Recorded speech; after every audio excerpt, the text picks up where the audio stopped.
ಶುಭೋದಯ. ಇವತ್ತಿನ ನುಡಿಮುತ್ತು ಏನಪ್ಪ ಅಂತಂದರೆ, ನಮಗೆ ಪ್ರೇಮಕ್ಕೆ ಮತ್ತು ಮೋಹಕ್ಕೆ ವ್ಯತ್ಯಾಸ ಗೊತ್ತಿಲ್ಲ ಅಂತ ಹೇಳ್ತಾ ಹೋಗ್ತಿದ್ದಾರೆ.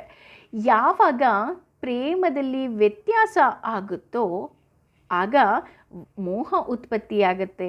ಮೋಹ ಉತ್ಪತ್ತಿಯಾದಾಗ ವೈಮನಸ್ಯ ಬರುತ್ತೆ. ವೈಮನಸ್ಯದಿಂದ ವಿಭಿನ್ನತೆ ಮೂಡುತ್ತೆ ಅಂತ ಹೇಳ್ತಾ ಹೋಗ್ತಾರೆ.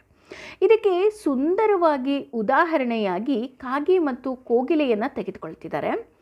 ಕೋಗಿಲೆ ಕಾಗೆ ಗೂಡನ್ನು ಹುಡುಕಿಕೊಂಡು ಹೋಗಿ ಕಾಗೆ ಗೂಡಲ್ಲಿ ಮೊಟ್ಟೆ ಇಡುತ್ತೆ.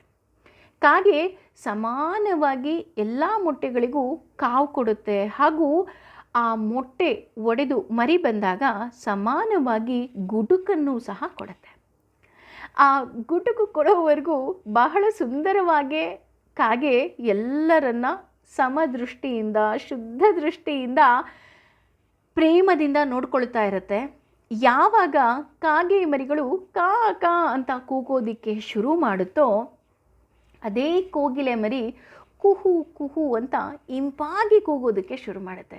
ನೋಡಿ, ಕಾಗೆಗಿಂತ ಕೋಗಿಲೆ ಮರಿ ಇಂಪಾಗಿ ಕೂಗಿದರೂ ಸಹ ಕಾಗೆಗೆ ಅಲ್ಲಿ ದೃಷ್ಟಿ ಸರಿ ಇಲ್ಲದೆ ಇರೋ ಕಾರಣದಿಂದಾಗಿ ಅಲ್ಲಿ ನಾನು ನನ್ನದು ಅನ್ನೋ ಮೋಹ ಉತ್ಪತ್ತಿಯಾಗತ್ತೆ.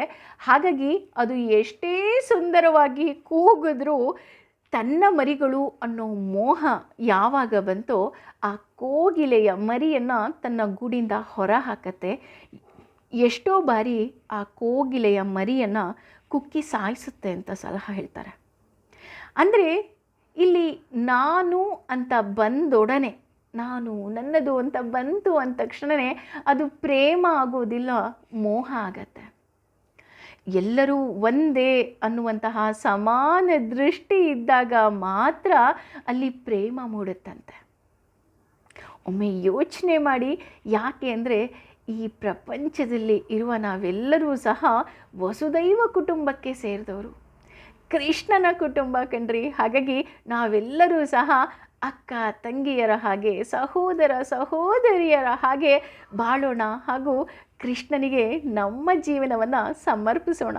ಒಮ್ಮೆ ಯೋಚನೆ ಮಾಡಿ. Thank you.